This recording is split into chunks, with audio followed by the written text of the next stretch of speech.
मैंने tech job शुरू की थी एक IP-DAT1 लॉन्ग डिस्टेंस कंपनी के साथ। वो कंपनी अब बंद हो चुकी है, पर पता नहीं कैसे वो इतना ज्यादा बिजनेस कर पाई जब तक थी।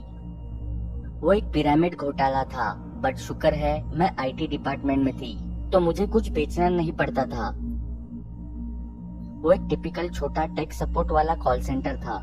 कस्टमर्स कॉल करते, वर्जन क्वेस्ट वाले कॉल करते थे और कहते थे DT1 लाइंस डाउन है और आउटेज हो गया है। सिर्फ मैं ही एक फीमेल थी अपने टीम में, और मैं ट्राई करती थी अपने मेल कलीग्स को दिखाने के लिए कि मैं भी वो सारा काम कर सकती हूँ जो मेरे मेल कलीग्स करते थे। इस बात को ज्यादा समय नहीं लगा था, मेरे कस्टमर्स ने मुझे रिस्पेक्ट करना शुरू कर दिया, क्योंकि मैं बहुत आराम से सब काम संभाल लेती थी। अपने आप को प्रूव करने के बाद मैंने डिसाइड किया कि मैं रात की 10 घंटे वाली नाइट शिफ्ट्स करना शुरू करूं। मैं वेडनेसडे से सैटरडे को दोपहर 1 बजे से रात को 12 बजे तक काम करती थी, और 1 घंटे का बीच में ब्रेक टाइम होता था, और 6 बजे के बाद मैं पूरी बिल्डिंग में अकेली होती थी। 6 बजे ऑफिस से निकलने के टाइम पे तो फिश मार्केट बन जाता था। मैं उन्हें ब्लेम नहीं करती, पर मेरे लिए 3 दिन का ऑफ 2 दिन से बेहतर था। जैसे कि मैंने बताया, मैं अकेली ही होती थी, मुझे ईमेल्स पे नजर रखनी पड़ती थी और सारे कॉल्स आंसर करने पड़ते थे। ये शिफ्ट थोड़ी स्लो होती थी। इस टाइम में वीडियो गेम्स, रीडिंग, स्कूल का काम और राइटिंग का काम किया करती थी, और कभी कभी मेन बिल्डिंग में इधर उधर घूम लेती थी अपने डेस्क के काम से थोड़ा ब्रेक लेने के लिए। मैंने अपने सेलफोन में वॉइड सिस्टम लगाया हुआ था ताकि कोई भी कॉल्स मिस न हो। ऐसा करने से मैं सोडा और खाना वगैरह ले आया करती थी। एक बार मैं अपने डेस्क से दूर थी और नीचे लंच रूम से सोडा लेने जा रही थी। वेंडिंग मशीन बेसमेंट फ्लोर में थी। बेसमेंट में विंडोज की दीवार बनी हुई थी और एक सिक्योरिटी डोर भी था। मेन एंट्रेंस भी ऐसा ही था, बस वहाँ पे एक कैमरा था मेन डोर की तरफ, पर और कुछ नहीं जो सेफ लगे। मुझे बेसमेंट में जाना अच्छा नहीं लगता था, क्योंकि बिल्डिंग की पीछे वाली साइड एक घने जंगल को फेस करती थी। वहाँ जाने के लिए एक रास्ता बना हुआ था, पर पता नहीं किस वजह से उन्होंने वहाँ कोई लाइट्स नहीं लगाई थी। पता नहीं ऐसा क्यों था, पर जो भी था बहुत अजीब था। कभी कभी मुझे वहाँ जानवर आते जाते दिखते, और कभी ऐसा लगता जैसे मुझे कोई देख रहा है। मैं हमेशा कोशिश करती थी कि जल्दी करो जब भी सोडा या कुछ खाने को लेने जाती। तो एक बार मैं सोडा लेने नीचे बेसमेंट में जा रही थी। वो एक बहुत लेजी नाइट थी, तो मुझे थोड़ा कैफीन चाहिए था, जिससे कि मुझ में थोड़ी एनर्जी आ जाती। मैंने पैसे चेक किए पूरे थे या नहीं, ताकि मैं फटाफट से सोडा खरीद कर वापस आ सकती। मैंने अपनी आंख टेढ़ी करके देखा तो मुझे ग्लास डोर के उस तरफ अंधेरे में कोई दिखा। मैं डर के मारे वहीं खड़ी हो गई और जंगल की तरफ देखने लगी, पर जैसे कि मैंने बताया वहाँ सिर्फ अंधेरा था। मुझे बहुत अनईजी हो रहा था और मुझे लग रहा था मुझे मुड़कर वापस अपने डेस्क पर चले जाना चाहिए, पर उस समय 9 बजे थे और मेरी शिफ्ट खत्म होने में टाइम था। मुझे जैसे भी फील हो रहा था, मैंने उसे इग्नोर किया और सोडा मशीन की तरफ गई और अपनी ड्रिंक सिलेक्ट की। सोडा नीचे आ गया और जैसे ही मैं उसे उठाने के लिए झुकी, मुझे एक जोर से पिंग की आवाज आई। ऐसे लग रहा था जैसे किसी ने ग्लास से किसी चीज पे मारा हो।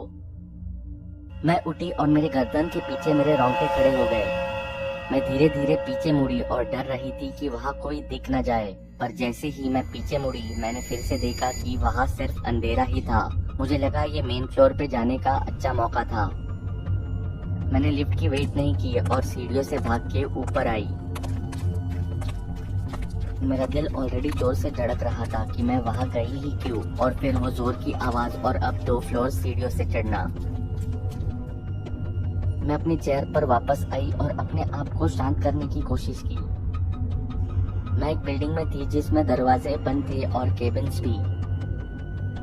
मैं अपने आप को बार बार बोल रही थी कि वहाँ कुछ नहीं था, पर पता नहीं कहाँ से फिर मुझे ऐसे लगने लगा जैसे कि कोई मुझे देख रहा है। मैं अपने क्यूबिकल से उठी और इधर उधर ऑफिस में नजर घुमाई, पर कुछ भी आउट ऑफ प्लेस नहीं था। फिर मैंने बिल्डिंग के फ्रंट की तरफ देखा। पहले दरवाजे के बाहर एक पतला, लंबा और मैला सा आदमी खड़ा था। वो अंदर की तरफ झांक के देखने की कोशिश कर रहा था। मैं वापस अपने क्यूबिकल में बैठ गई, इससे पहले वो मुझे देख पाता। वो मेरे ऑफिस में काम करता हो ऐसे तो नहीं लग रहा था, और 9:30 हो रहे थे। समझ नहीं आ रहा था कि वो हमारा ऑफिस क्यों चेक कर रहा था।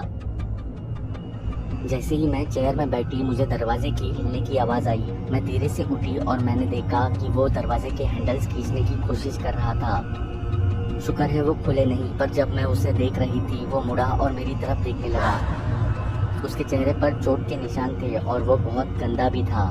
जैसे ही हम दोनों की नजरें टकराई उसने दरवाजा जोर से पीटना शुरू कर दिया और शीशे को तोड़ने लगा।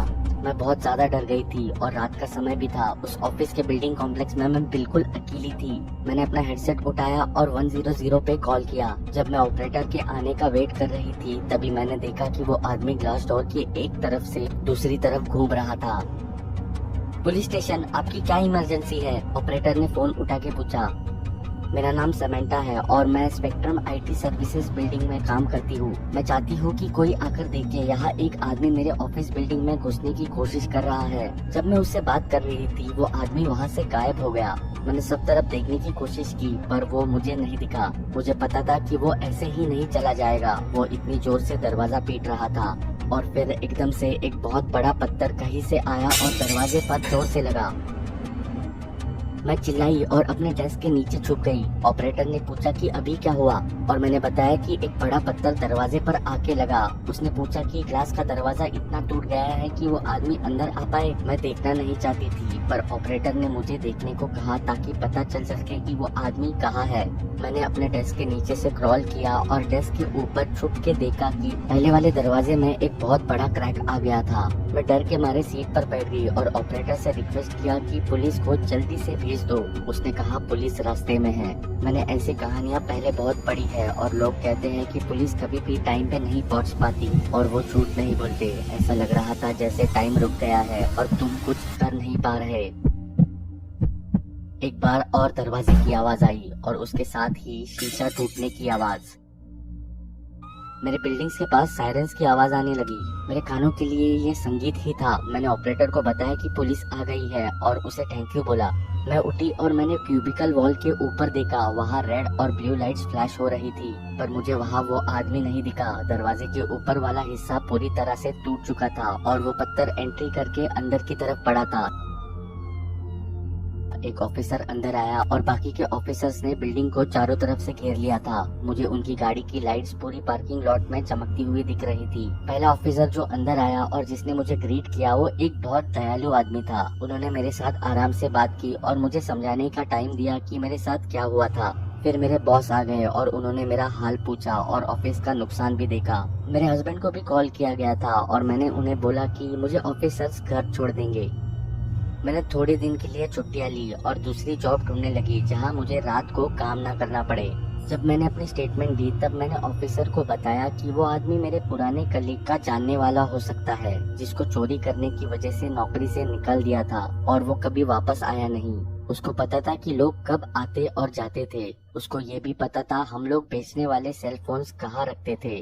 ताला चाबी लगाकर नहीं बल्कि एक प्रोविजनर के डेस्क के नीचे स्मार्टफोन्स और ब्लैकबेरीज पड़े होते थे, वॉइस बॉक्सेस और फोन कार्ड्स भी। मैंने 1 महीने बाद ये नौकरी छोड़ दी और एक क्रेडिट कार्ड मशीन कंपनी में काम करने लगी। उस ऑफिस में बहुत लोग थे। वो कॉल सेंटर ही था पर मैं वहाँ बहुत सेफ फील करती थी। वहाँ सिक्योरिटी और सेफ्टी कैमरास हर जगह लगाए हुए थे। जैसे कि मैंने बताया वो कंपनी अब बंद हो चुकी है। उसको एक दूसरे कंपनी ने खरीद लिया था और उन्होंने सारे फंड्स खत्म कर दिए थे जिससे उसकी कोई वर्थ नहीं रही। और वो जो आदमी उस दिन जो मेरे ऑफिस में घुसने की कोशिश कर रहा था, मैं उम्मीद करती हूँ कि मैं उसे फिर वापस कभी न मिलूं।